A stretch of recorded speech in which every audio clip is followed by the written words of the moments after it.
In this edition of Plane Crazy Down Under, we take a look at the defence sector. With new challenges potentially on the horizon, and with the release of the latest Defence Strategic Review, how will the ADF reorganise, and what new equipment will they have at their disposal?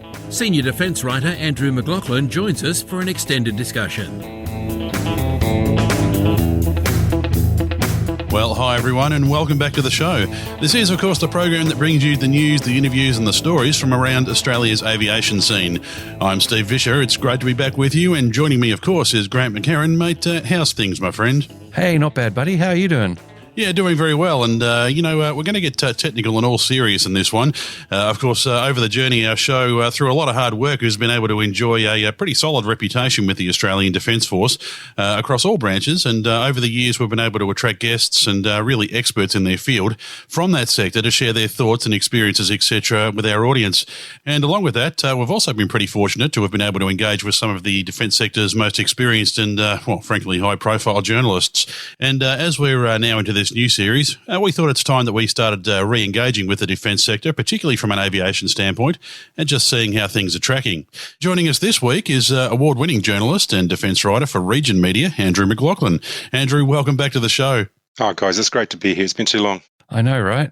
Yeah, it has. It feels like it's been forever since you and I did Pitch Black 2014 with the gang. Oh, my God. What a great trip that was. Oh, that was an experience. And we're not just talking about alcohol. That was just incredible.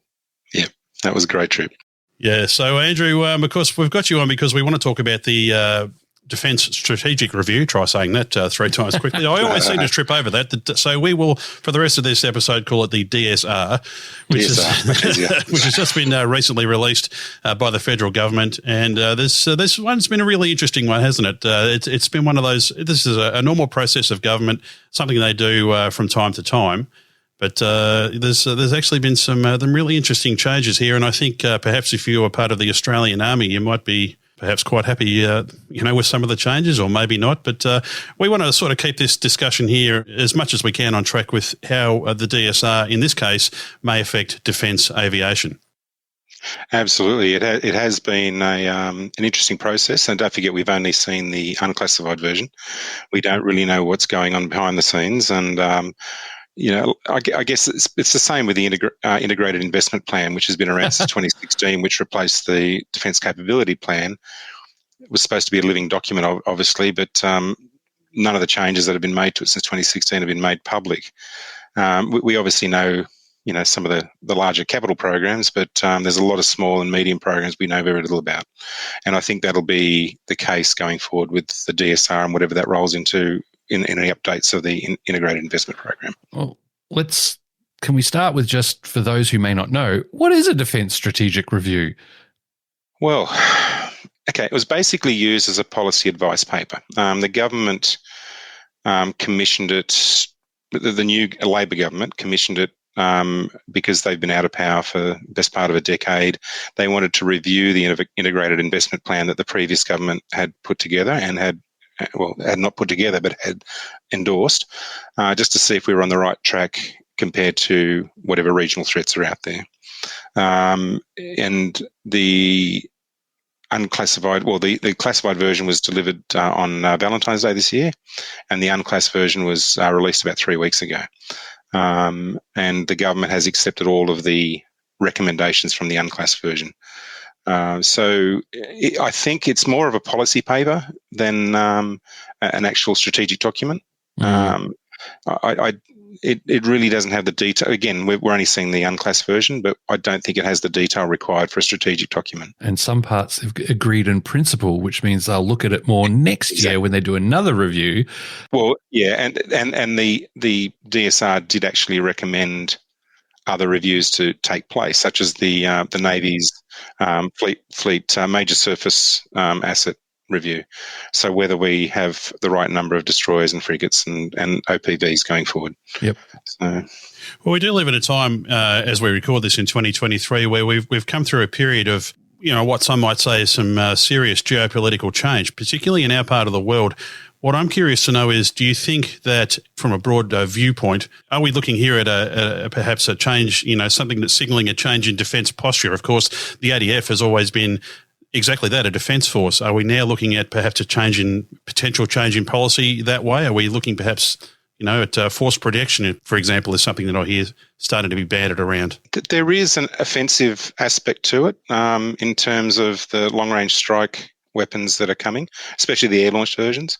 But I think it's also a little bit of back to the future. When you go back to Paul Dibbs' white paper in, I think the late 80s, where he talked about the air-sea gap, defending the air-sea gap between Australia and, I guess, the Northern Islands, being Indonesia, PNG, up to the Philippines, South China Sea. That kind of went away in the 90s and noughties, and it's kind of come back now because that's obviously the direction that it's considered the threat will come from. Mm. So, the land attack and the anti-ship missiles that we're looking at buying, which I'm sure we'll talk a little bit about later, really are, they're 4, 5, 6, 800 kilometre weapons, which will pretty much cover anything that can launch out of Darwin or Tyndall, fly out to its combat radius, and then launch a missile. So that pretty much covers that air-sea gap that they've talked about for 40 years now. There's been a few who have been like, haven't they learned anything from Ukraine? We've cut back on infantry fighting vehicles. We've cut back on self-propelled howitzers. We are getting HIMARS. We're likely to get for Army the coastal defence version of the NSM, the Naval Strike Missile, because that's really handy for keeping ships at bay. It seems like the DSR is all about keeping anyone from getting to Australia, rather than fighting on our terrain or an ally's terrain. HIMARS in its current form, I don't think will do that. But once the PrSM missile, the precision strike missile, which is under development now by Lockheed Martin, they're talking about sort of a couple of iterations down the track will have an anti-ship capability. But the NSM, Well, the PrSM, but this will go a lot further than an NSM will, and it'll come down in a ballistic trajectory, and it's a bigger weapon than an NSM. An NSM will go, I don't know, it's classified how far it'll go, but I'm guessing 150 to 200 kilometres. Okay. But a PrSM actually breaks the previously mandated treaty distance of 499 kilometres. They say it'll go 499 kilometres, but they're talking 1,000 kilometres at the moment with that thing. And the PrSM is basically a bigger version of the ATACMS, ATACMS missile, which can be launched from the HIMARS launcher. So I think that's where we're headed with HIMARS. Obviously, we'll have the land strike, the GL, MRS, and the ATACMS missiles as well, but they've only got a range from, I think, 80 out to about 200 kilometres, something like that. So when I say only, in inverted commas, it's obviously is still a much more potent capability than anything we've got now. But HIMARS in its basic form seems a little bit anachronistic when we're getting rid of armoured vehicles, because we don't see ourselves holding or taking and holding territory in the future. But HIMARS really is kind of what that's all about. So I think the main game is PrSM going forward. Okay. Let's bring it back to our friends at the RAAF, the RAAF. Yep. There wasn't a lot in the DSR about the RAAF. It seems like the DSR tacitly is saying that the RAAF have got it right with their current and future planned platforms. Would you concur with that? Yeah, I think so. Now, obviously, B-21 was mentioned. Yeah. And there was a lot of rumour and innuendo about B-21 coming out of various think tanks and policy advisory organisations and even the media. But B-21 is an exquisite capability. We could never afford more than, 10, a dozen of the things. How are we going to sustain and operate that thing? Okay, for a start, it hasn't even flown yet. One little detail. It is a little detail. And so we're not going to see one to be remotely available to Australia for the best part of a decade. Yep. So to have B-21 in this DSR would have been a bit silly. We then need to be able to crew it on top of F-35, Super Hornets, Growlers, P-8s, all the other frontline combat capabilities. But the other thing that was missing from... But, I mean, the DSR didn't... Going back to the B-21 for a moment, the DSR didn't rule out the B-21. It just said not now. And Northrop Grumman, I noticed, has doubled down on that in part of their they put out a media release yet, not now, but maybe in the future, as has the head of the US Air Force's Air Combat Command. So who knows? In a decade's time, there may be something there. But I think what we'll see before then is US Air Force B-52s and B-2s, staging out of Tyndall as part of their PACAF rotations to Guam. Yeah. Because that really needs to be, if they are sort of working towards a posture that we think they're going to be wanting to work towards, that really, I mean, the timeframes they're talking about here, the time to acquire this new technology, whatever it is, whatever platform it is, we've got to acquire it, we've got to train people to use it, we've got to be able to stand up operational squadrons to operate whatever equipment it would be. I mean, can we afford to wait? I mean, the timelines they're talking, can we afford to wait that long? Yeah, exactly. I mean, they're talking about something kicking off in the next 3 to 5 years. We're not going to get a B-21 until 10, 12, 14 years at an operational capability. So we can just push B-21 aside for now. But what I found was interesting was there was absolutely no mention whatsoever of Air 6000 Phase 7, which is the last tranche of F-35s, which suggests to me that we're going to retain the Super Hornets and we're going to upgrade them. So we've already ordered new fusion engines and data links for the Super Hornets, which are being developed for the US Navy's Super Hornet Block 3 and Growler Block 2. So I would, and we're also going to integrate LRASM, JASM-ER. So my reading of that is we're probably going to go the whole US Navy Block 3 upgrade with the new displays, maybe an airframe extension. I don't know what our airframes are at the moment. I would suggest they're probably a little lower than the US Navy's, and they've been used differently. We don't bang them down on carriers, for example. We do a lot more BFM with ours than the US does. So, it's the same with the Classic Hornet when we did the center barrel and the HUG 3.2 work on our Classic Hornets. They did a dozen of them, or I think they did 10 or 11 of them, and then they found, oh, hang on, we're replacing stuff that doesn't need to be replaced, and yet there's other stuff that does need to be replaced where there's no kit involved, there's no kit available to do that. So we had to develop something ourselves. I suggest with our Supers it's going to be the same, although our Supers do have a genuine 6,000 hour fatigue life, whereas the Classics were advertised as being that, but they ran out of gas at 4,500 hours. So. Well, it's something that we've always had to do here, isn't it? Because obviously we don't have a military the size of, say, the US. Well, exactly. And we don't have the economic ability to be able to create anything close to that. So we've always had to be smart, haven't we, with the way we use it, whatever platform we have. Yeah. I mean, if you've got 450, 500 Super Hornets, you can afford to have 20 or 30 or 40 of them sort of pushed against the fence and being Christmas treed. We've got 24. Yeah. We can't afford that. We need 24 available. Well, we need 20 available. At any one time, there'll probably be 3 or 4 in some kind of deep or medium level maintenance, but we need to be able to generate 20 jets if it all hits the fan. So, well, that probably begs the other question: is 72 F-35s enough?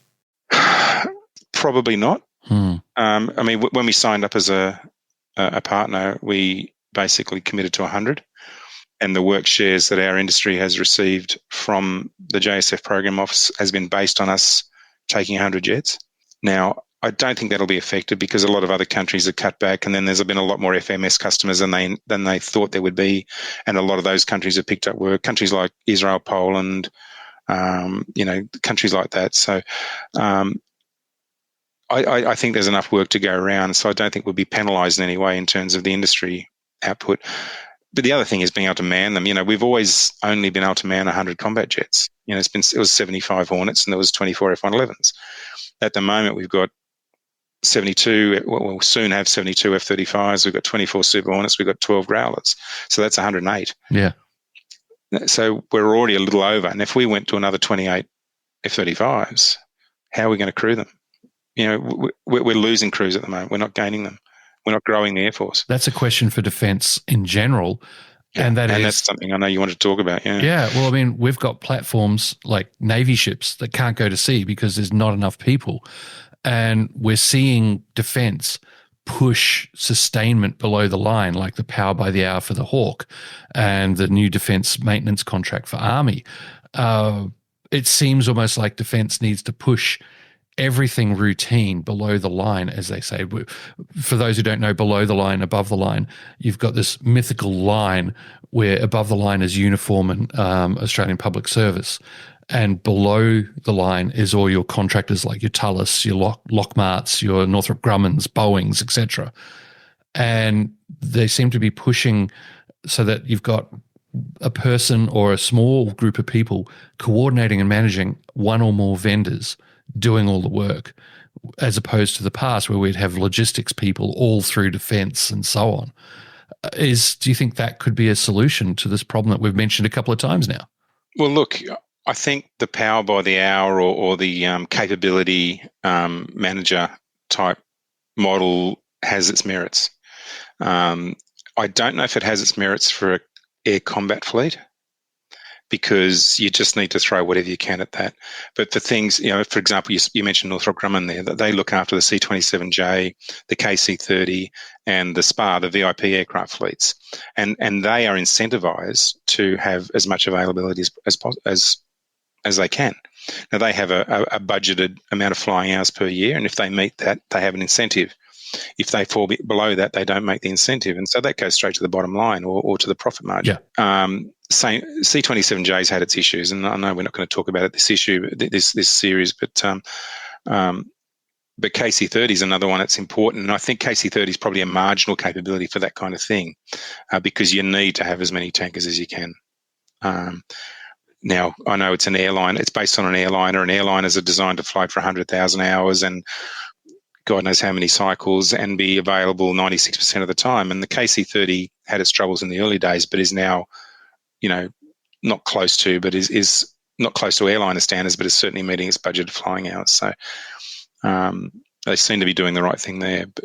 Well, with the Link 6, so it has its merits, but I don't know if I would apply that across all the combat aircraft. No, the A3, the KC-30, the E7, etc., are more of a support, and you can't do it without them kind of thing. But they're not the front line directly. Correct.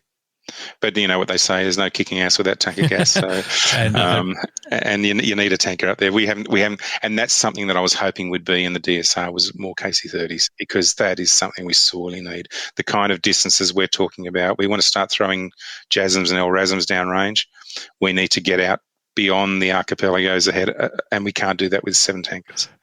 But that is they become a target as well during some of the red flag exercises. For instance, during Red Flag 2014, oh, look, or an AWACS got shot down. Yeah. and I think we're going to talk about the Ghostbat a little bit later on, and I think that's where that kind of thing comes in. The loyal wingman concept. Yep. Yeah. Just before we go to the break here, Andrew, just harking back to recruitment, was that issue canvassed very much in this DSR? There was nothing really new in it. The Morrison government in 2020 put out a big I can't remember what it was called, but it was a big statement, and they wanted to increase uniform personnel from the current, I think, 71,000 to 100,000. I've seen no concrete plans on how they're going to achieve that from the Morrison government nor from the current government. The closest you've got is the retention bonus thing, and that's really only aimed at pilots and certain specific APS as well. Yeah. But that's retention. That's not recruitment. And Navy tried that recruitment ad for a little while, but I don't know where that's gone. That kind of disappeared not long after the AUKUS announcement. So I'm not sure what's happening there. Navy's recruitment is way better than Air Force. I know my niece was wanting to go in the Air Force, and Air Force recruiting stuffed around. Navy snapped her up for the gap year. She's now very happy in Navy. Problem is, the first line of defence in the recruitment angle is a contracted agency, a contracted company, before you get to talk to anyone in uniform. And even then, there's a lot of oversight from the contracted agency. So it's not controlled by defence until you get to having sat the various aptitude tests and exams, and that's when defence really takes over. And even then, I know a guy who went into the flying training wanting to be a pilot in the Air Force and ended up being streamed onto helicopters in the Navy. So he really had to change services halfway through BFTS. So it's interesting. Well, Air Force platforms, Navy platforms, and what does this mean for the Army? There's lots to talk about when we come to talking about the recently released DSR, as I'm just going to call it, because I can't get the name right anytime I say it. This is Playing Crazy Down Under. We're here with defence writer for Region Media, Andrew McLaughlin. Stick around, folks. We'll be right back after this.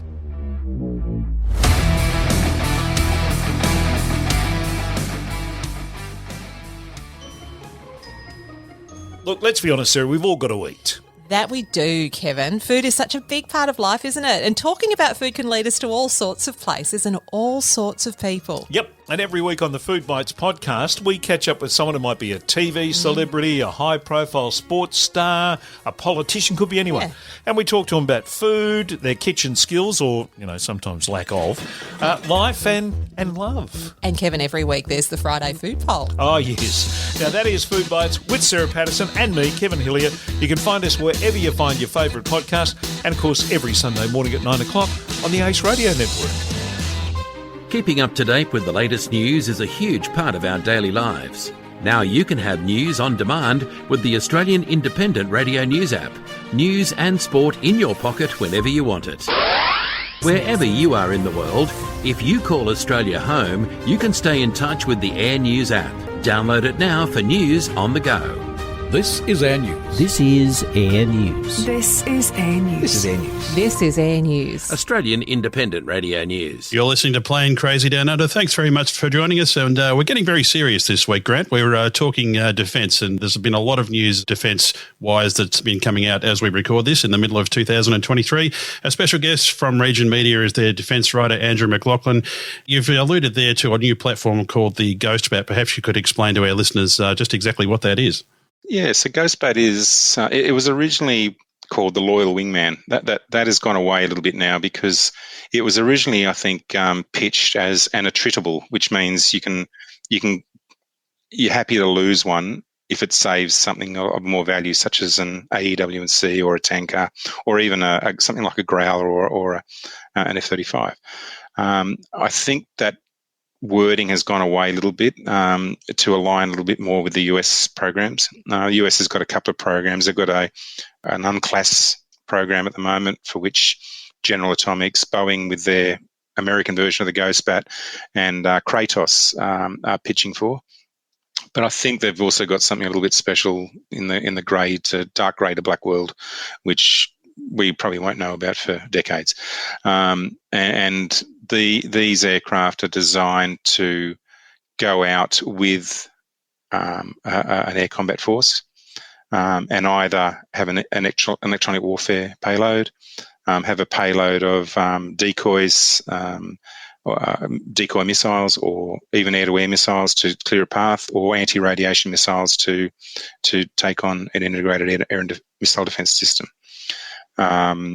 But there is also a secondary role in that a couple of these things will fly along with a Wedgetail, a KC-30, and if necessary, sacrifice themselves or distract, or however they do it, any kind of threat to those aircraft, because the adversaries in our region and elsewhere are getting longer and longer air-to-air missiles, long-range air-to-air missiles, 200-kilometre plus range, and aircraft that are designed specifically to take out high-value assets like Wedgetails and KC-30s. Swarm your way through the frontline defences, get past them, take out the KC-30s, take out the E-7s. There goes your eyes.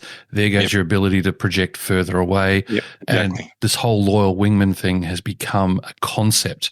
It was the GhostBat was the concept of the loyal wingman, but now it's expanded, and everyone's got one now from China, Turkey, Russia. They're all working on this loyal wingman, which is basically referring to, as you said, the drones that support. But we've also got, of course, the Triton going through, the MQ-4. I believe it's the MQ-4C. MQ-4C? Yep. And so some of us were expecting that we might get a few more Tritons announced and a few, like you were talking before, a few more F-35s. But they don't seem to have added any more. Triton's looking pretty solid. But unfortunately, there's, relatively, as much as anything is these days, but there's been no joy for the MQ-9B. Air 7003 looks completely dead. Yeah, look, There's a fairly strong feeling amongst some elements in Air Force that the Reaper, the Predator, is not survivable. Now, look, if you're going to buy hundreds of them, you can afford to lose a few. But if you're going to have fewer than 20, that your fleet will not last long at all. So you're not going to go downtown with one with a Hellfire with an 8-kilometre range. So you need to either have longer range sensors or longer range effectors on that system, or it's just not going to survive. It's slow, it's not manoeuvrable. It's incredibly capable in a benign environment, but if there's any kind of air threat, either ground or air-based, I won't say it's a dead duck, but it's not survivable. But that's why they're now bringing in the MQ-9C, which has got a bit more stealth, and they're working on, dare I say it, loyal wingmen for drones. They're talking about the MQ-9C being able to launch some long-range stuff. Yeah, so you're talking about General Atomics jet-powered drone. Yeah, I don't think it's called MQ-9C, but I can't remember what it's called. But anyway, I think it's MQ-20 from memory. But but they will be carrying their own little podded drones. Now, those I think are more likely to be decoy type drones. I don't think they will have any kind of effect, but they can go out ahead of an air combat force and turn all the music on and make it look like there's a much bigger force than actually is coming, or send them off on a different tangent into a target from where the main force is coming from. The main force stays quiet. These things come in from a different vector with make all a the lot music of noise. playing. Yeah, exactly, and basically distract the defences, make the defences light up, turn everything on, and then the main force sends a few harms downrange, and silences them. So I think that's the theory. I haven't, to be honest, I haven't read a lot about it in recent times because the new publication I'm writing for probably isn't looking for that much detail. But being jet powered and a little more stealthier than the Predator Reaper, it certainly will have its benefits there. That's for sure. But I mean, Andrew, a lot of this comes back to a concept that they've been working on within the RAAF for more than 10 years now, which is that of a networked battle space. It's very much around the idea of how the F-35 is intended to work, isn't it? It's got eyes, it's got all this sensor fusion that they talk about all the time. I guess one question I have is if it came to a shooting war, in the next 5-6 years, as Grant mentioned there, I think you take one or two of those assets out in the sky, you take a wedge tail out. I mean, that's really going to degrade that situation fairly quickly for us, I would think. Yeah, especially when you've only got 7 of them. Yeah, very, very much, Steve. You're right. And I think, look, I don't think we're not going to go into any kind of conflict by ourselves. And that was some of the cries heard over the submarine decision. How are we going to defeat China with 8 submarines? Well, we're not. We're going to take up a little segment of a much greater battlefield or area of operations, and we'll have a small segment in the US and the UK, and whoever else will take up the rest. And that'll be the same with the air thing, with the F-35s and with our tankers and with our wedge tails and our growlers. We are an add-on. We're an adjunct to the US Pacific Air Forces and the US Navy in the region, and as is Japan, as will be Singapore. I guess that, as is Korea, South Korea. Yeah, well, I mean, I really guess that brings us to major defence agreements that we have in place, and of course, most recently we have AUKUS. I mean, are we going to be? Does the DSR really pin everything that it's doing here around that concept, the AUKUS concept?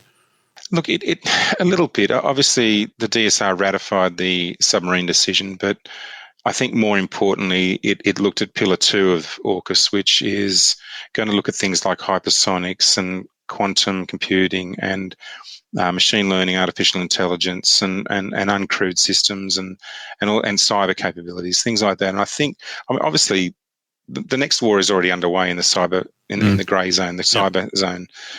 So we just need to get better at that now, defensively, and I know they won't probably talk about this too much, but offensively as well. We need to be able to hit back. And they did actually mention that in the DSR, which was quite a revelation.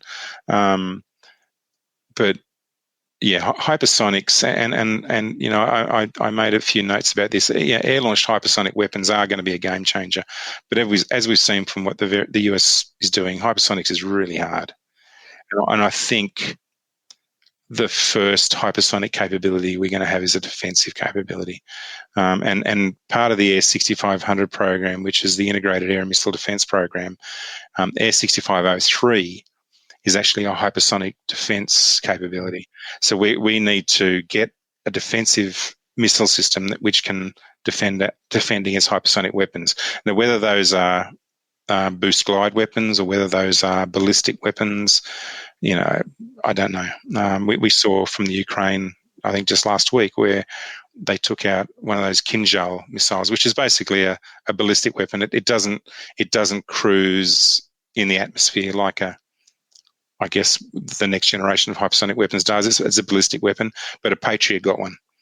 And the Kinzhal was actually, apparently, from what I read today, was targeting the Patriot battery. So the Patriot battery actually got it. Now, and it wasn't a PAC-3 MSE, which is the new missile, which has a lot better manoeuvring than the older version missiles, which is what the Ukraine has. So, and Air 6502 is a medium-range ground-based air defence system, and that will likely be a Patriot-type capability. So whether they evolve into each other, I don't know, or whether they can use the existing Patriot or even the Land 19-7B, the short-range, use the radars that CEA Technologies developed for that, and evolve those or grow those into the next phases of that program. Will be interesting. Yeah, I suspect they probably can. We caught up with the CEA guys, some of the RAAFs using it at Avalon because they had one of those CEA radar systems on display there. It's very interesting what they can do. Oh, yeah. And, it's world leading. Yes. And actually, getting back to AUKUS Pillar 2 for a moment, a lot of those capabilities outlined in AUKUS Pillar 2 there are Australian companies that are world leading in those capabilities. So it'll be very interesting to see how much of the stuff goes to the UK and goes to the US from Australia. If it came down to a question of immediacy of supply, though, I mean, one of the greatest mistakes I think we ever made in this country was shutting down our car industry, because there was so much heavy manufacturing, not only in the car manufacturing directly, but obviously all the third-party suppliers around the place. I mean, a lot of that stuff is gone now. Well, so do we have to balance that up against buying stuff off the shelf so we can get it here in some sort of reasonable time frame versus whilst we're perhaps building up some sort of manufacturing base again to supply what we need? Yeah, I mean, this is probably a little away from the car thing, but the previous government outlined the Guided Weapons and Explosive Ordnance Enterprise, the GWEO they call it, where they wanted to be able to develop a manufacturing capability in Australia for advanced precision weapons. Now, that could be anything from a JDAM up to a prism and everything in between. All the stuff that HIMARS can shoot, and AMRAAMs and LRASM and JASM and things like that. Now, that was a massive. What I thought at the time was a massive overreach, because while I think we have the skills in Australia to do it, how are we going to navigate the US system? In the bureaucratic system that they would release that technology to us.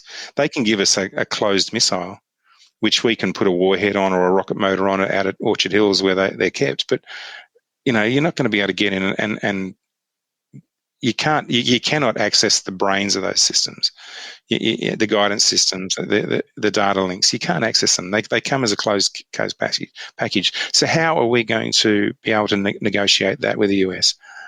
Yep, especially with all the security clearances and everything that they run. And if there's one thing the conflict in Ukraine has shown us, you need as much ammunition, be it shells, missiles, whatever. You need as much as you can get. So if we've got certain groups blockading our sea lanes, making it impossible for us to get, a tanker of oil, a bunch of munitions and all that through, we're going to have to build it locally. And we did this during World War II. And there's a lot of similarities right now about we're all buying American, we're ditching the Taipan and the Tiger and going with Apache and Blackhawk because, no one got sacked for buying American, you could say. But this is just like the 30s when there was shock, horror and condemnation. when we didn't buy British, we went to the US and we got the Wirraway, which is based on the North American NA-16, et cetera, et cetera, et cetera. It's almost like we're facing that now with South Korea, which has got some amazing gear. Poland's buying a stack of their self-propelled howitzers, all this kind of stuff. We need to be able to build this stuff on the presumption that we've got no access to anyone outside us. How are we going to do that? Yeah, we do.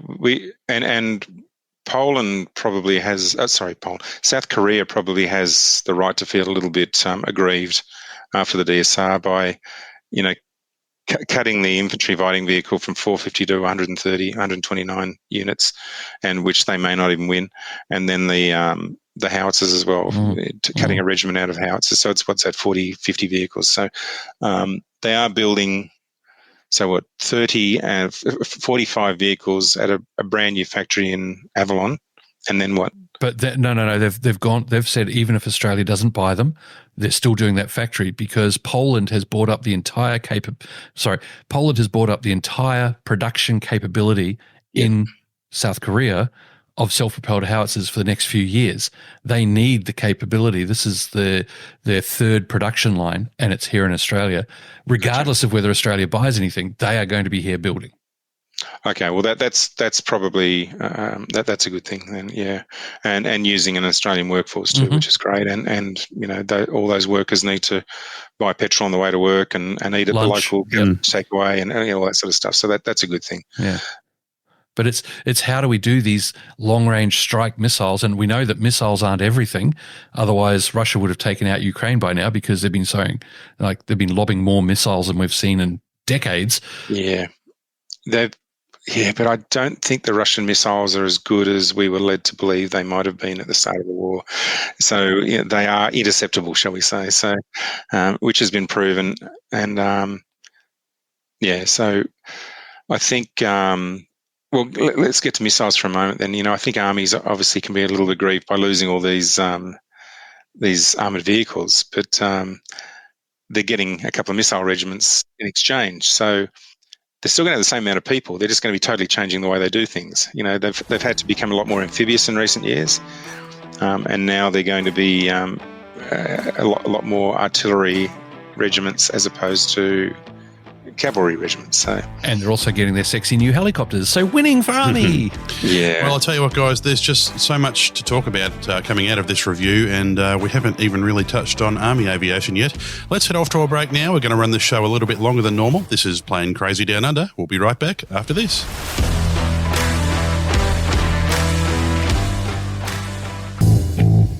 Is your company in the aviation industry? Advertising your business on our podcasts is an easy and inexpensive way of reaching the growing online aviation community. Whether a conversational infomercial or radio-style ad, we can produce advertisements tailored to your target market and budget. We can also use your own pre-produced commercial. With an audience of pilots, professionals and enthusiasts across the Asia-Pacific region and growing around the world through increasing cross-promotion with other online media, this is a great alternative to traditional advertising. For further information, simply go to our website, www.planecrazydownunder.com, and click on the Advertising with Us link.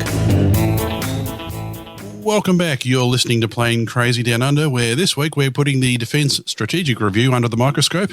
Andrew McLaughlin is with us. And Andrew, we've talked a lot about how this affects the Air Force and more broadly about how the DSR interacts with, the broad spread of the Defence Force. But let's talk Army and let's talk Army helicopters. There's been quite a lot mentioned in the DSR about replacing several parts of their fleet. Yeah, so the Tiger Armed Reconnaissance Helicopter and the MRH-90 Taipan utility helicopter are pretty much going to be phased out in the next couple of years and replaced with the Apache and the Blackhawk. Now, we're obviously very familiar with Blackhawks. We've had them in service since the mid-80s, sorry. They were retired 2 years ago. And then the Apache was actually, it was a loser against the Tiger, 25 years ago. So it's funny. Let's talk about the Tiger for a moment. The Tiger availability is reportedly a lot better now than when the decision to ditch it was taken. Yep. But it just seems there was just too much hate for it, and a lot of that was political. I don't know why. A lot of the operators that I've spoken to, they love the thing. It's a very capable. It's helicopter. finally brilliant, and they're axing it. It's like, guys, it actually always was brilliant. It just they couldn't generate enough of them. Brilliant now they can. In an Australian concept because we're finally using it correctly. Yeah. Now I know Airbus promoted or touted the Mark II. Now I don't think the Mark II Tiger is as easy and upgraded as Airbus said it would be, because no one else has done one yet. It's I don't know if it's vaporware or it's still not going to happen yet. And plus the Army wanted extra airframes, which had we got those from the French, which the French version of the Tiger is the closest to our ARH, it still would not have had the same baseline configuration. So you would have had a subfleet regardless. Now, but I'm not sure the Apache is a direct replacement. I mean, the gross weight of an Apache is twice that of a Tiger. And it's not designed for maritime operations. We're going to stick these things on LHDs. Nor is the Tiger, to be fair. But the Tiger has a largely composite airframe, so it is more able to be treated from a maritime deployment than an Apache would be. And we saw that the Brits, when they went to Sierra Leone and Libya, they had a lot of trouble regenerating their Apaches. And I mean, I read a report that they'd actually pushed a few against the fence because they just weren't savable. I don't know if that's true or not, but you're right. The Apache just it's not as marinized or as maritime capable as a Tiger is. Well, you can't get it down the elevator on an LHD without taking off the rotor blades. Yeah, it's a big rotor. Rotor blade. Yeah, and even Boeing says, "Why would you use this on a ship?" And the US does not use the Apache on ocean vessels. That's what they've got, the marinized helicopters like the marinized Cobra and all that. To be fair, the US did use the Apache in Grenada off a carrier, but it was only a 2-day thing. So and then there was the group, well, as you said about the British and so on with the Apaches, but they basically used it as a way to get them there. Yeah. That's right. So, given that given that the Apache is coming in, that decision has now been taken. Perhaps being practical about it, do you think they'll ever put them on the LHDs? They will. Perhaps they'll have to, because it's part of the. I mean, every Pacific endeavour that the LHDs have done, they've taken Tigers. It's part of the order of battle for an LHD when it goes and does regional missions.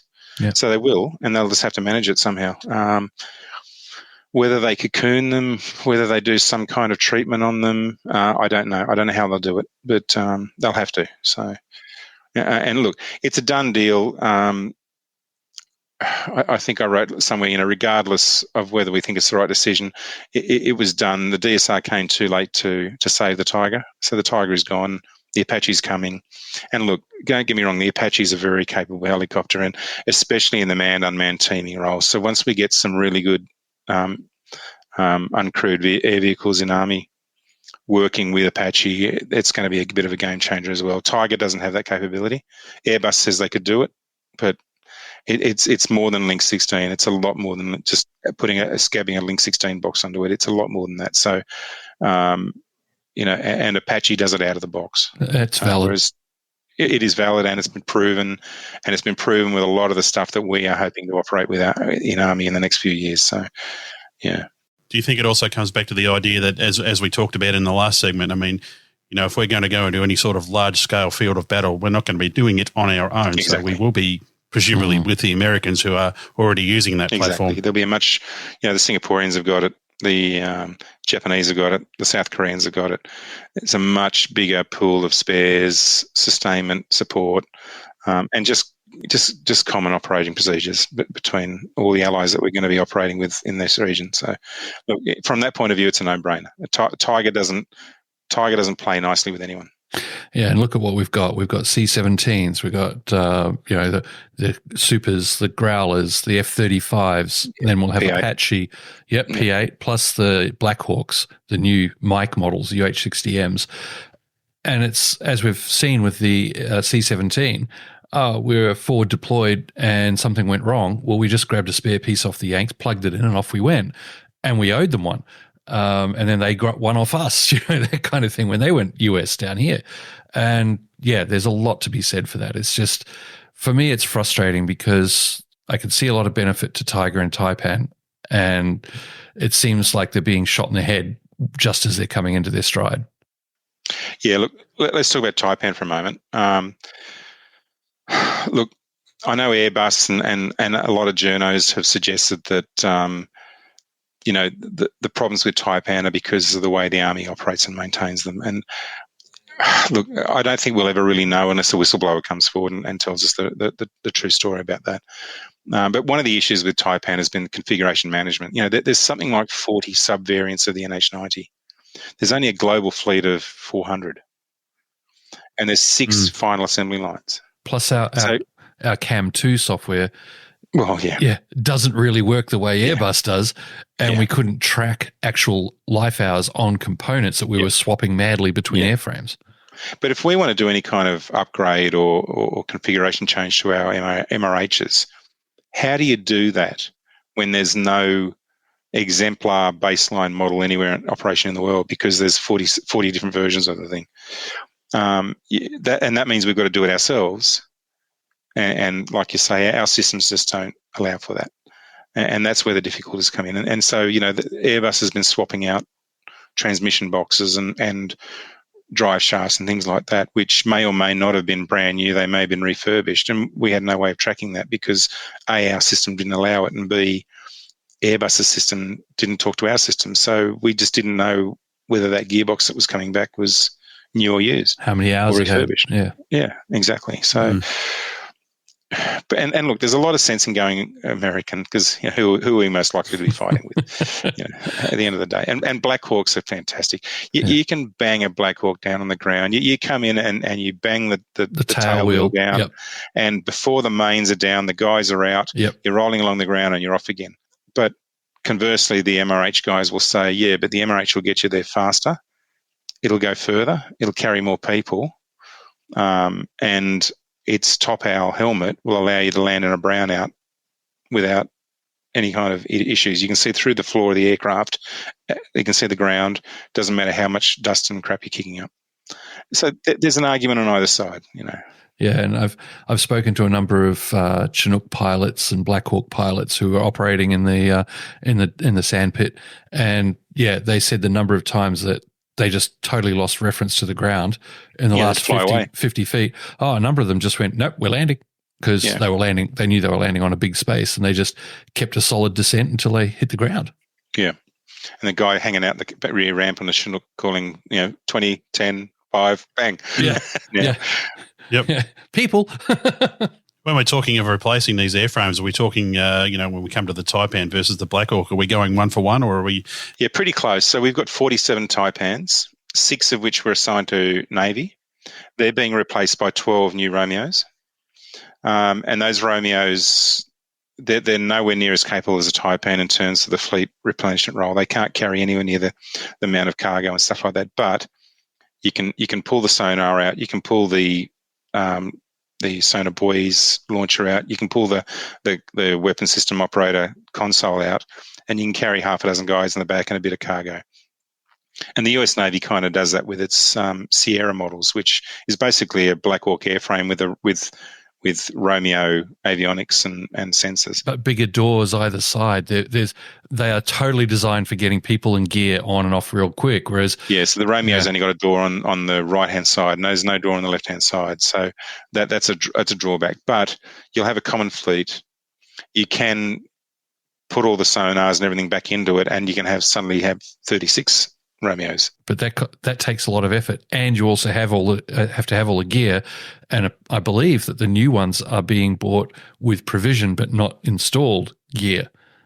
So they're just coming like a raw airframe of a Romeo. Could be right. Yeah, but the thing is, of the 24 Romeos we've got now, so it's a raise, train, sustain model. So you've got eight at sea at any one time, 8 being maintained or after being at sea, and 8 in training. So let's say we're going to have 36, that'll be 12, 12, 12, I'm guessing, because we're going to have more surface combatants. So as long as we can generate 12 airframes to go to sea in a combat configuration, I think we've got 24 kits, sonars and sonar buoys and combat stations. So I think we'll be okay. Yeah, talking to some of the crew, they're like, oh, yeah, the captain says he wants a hack, so we've got to take everything out. Then he gets used to it. And then we come back and we've got to be doing surface warfare or submarine warfare, and we've got to put it all back in. And that takes hours of maintenance effort. And at sea, that's very difficult. Yeah, and also increases the chance something's going to break. So, and sure, you can take it out, but should you? Yeah. Well, if you're in the hangar of an Anzac, I don't think you can, because you've literally got, a body width of room either side of the airframe in an Anzac hangar. The Hunters will be a little bit bigger. The Hobarts are a little bit bigger, but to be able to rip the dipping sonar out of that, it's very. I think you have to do it on deck. I don't know if you can do it in the hangar of an Anzac. And bad luck if it's bad weather and you're in a high sea state. Yeah. Well, guys, we talked a lot about many aspects of the DSR so far. Is there anything else we want to cover, as time is a little bit against us for this episode? But, there's so much in this, isn't there, really? Well, there's the whole bases in the north. There's how are we going to protect our fuel supply so that we can keep our platforms running. Well, have we even got a fuel supply? We've got 25 days of aviation gas in Australia at any one time, and if they shut down our sea lanes, where's that going to come from? We can't brew it ourselves here. No. But the other thing was the DSR talked a lot about putting new missiles on this and buying new missiles, but there was really nothing new in it. It was just more of the same. It talked about putting LRASM and JSM on the F-35, but they aren't going to come until the Block 4 F-35, and we're not going to have any Block 4 F-35s for another 3 or 4 years. So it's very aspirational at the moment. We can buy as many stocks as we want. And actually, JSM still hasn't been ordered. We've ordered NSMs, not JSMs. And it is a different airframe. It's a different missile. So, you can always sort of talk about a national defence strategy in an aspirational form. But the other thing with Block 4 is going to be Stormbreaker, which is the small diameter bomb Mark II, the GBU 53 something. And so that's a new Raytheon 125 kilo bomb with folding wings. F-35, I think, can carry 12 internally. And tri-mode seeker, so optical radar and GPS, and very clever missile. But again, that's probably going to come with Block 4. And the first Block 4 F-35, the new model, isn't due to come out till the end of this year, and I think the retrofits are still a couple of years away. Yeah, we're still doing Block 3, aren't we? No, we're Block 3 now. Okay. Yeah. So, but there's lots of little sub blocks.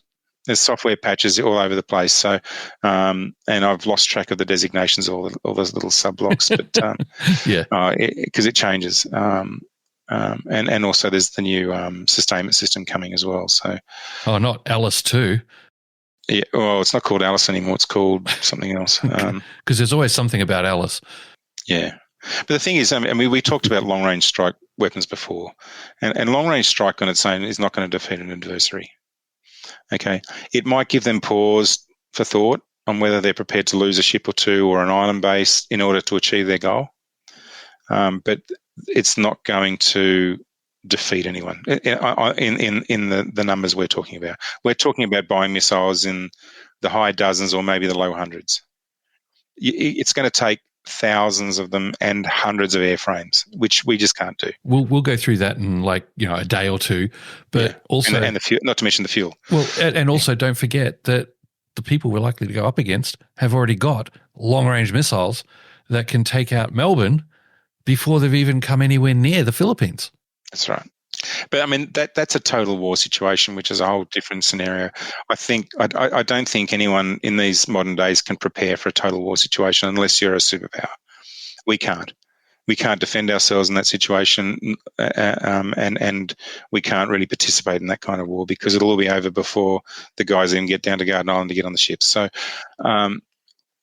we're talking about a limited conflict, a Taiwan type conflict where it doesn't go nuclear or it doesn't go strategic, or a South China tensions in the South China, Ukraine type conflict, so in our region, because that's the only thing we can possibly hope to, I won't say compete in, but be relevant in. Be able to stand up and say hi. Yeah, exactly. Well, such a cheery note. I know. Well, it's been a fascinating discussion, and we could certainly go on and make probably another 10 episodes, but I think we'll have to draw a line under it there. Andrew, it's been so great to have you back on the show. We really appreciate your knowledge, and you've been at this game for a long time, so much experience, and we really appreciate you being back with us. Now, you've had a few changes of online presence lately. Where do we find you these days? Okay. So you can find me at theriot.com.au. That's where I'm mainly publishing my stuff at the moment, which is Region Media's Canberra office. I'm doing a little bit in the Illawarra, a little bit on the South Coast, and we're expanding into far north Queensland at the moment, and there's other plans ahead apparently. So mainly on defence and public sector subjects. But I did a thing the other day on an oyster festival down the South Coast. So, you never know what I'll be writing about. Now we're talking. We're talking food. Yeah. Now we're talking. Any excuse to go shuck some oysters and have some good times, right? But I've got a lot of legacy stuff which is still available on advr.com.au, which is the Australian Defence Business Review. The magazine folded this time last year, but the website's still alive, and I'm not writing for it anymore, obviously, but a lot of it's still there, and I still refer to a lot of that stuff for stories I'm doing. I think some of my stories even pop up on Australian Aviation every now and then. They seem to have removed my byline for some reason. I think that's probably a function of the back end of WordPress. I don't know, but if you look closely, you'll probably recognise it as being a story I've written. So, well, again, mate, we really appreciate you being with us, and of course, you do have a shiny new PCDU T-shirt, so that means you're also one of us now. I look forward to rocking up at the next trade show with that on. Thank you. Thank you. Fantastic, mate. Thanks for being with us, and we'll have you back again soon, I'm really sure. Folks, thanks for joining us for this very special edition of Plane Crazy Down Under. I really hope that you've got a lot out of it. We'd love to hear your thoughts on it. You can either pop that on any of our social media feeds, of course, or if you want to drop us a line, the email address, as always, is contact@planecrazydownunder.com. That's where we'll finish up this defence-focused episode of Plane Crazy Down Under. We'll be back with another episode soon, but until then, Steve Fisher on behalf of Grant McHerron and, of course, Andrew McLaughlin, wishing you all very safe flying, folks, and we'll talk to you again very soon.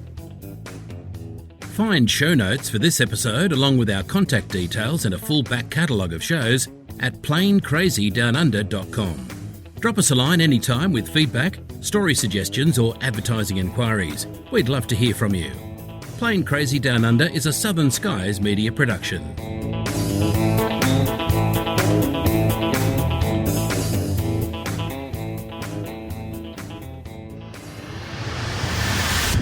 Southern Skies Media.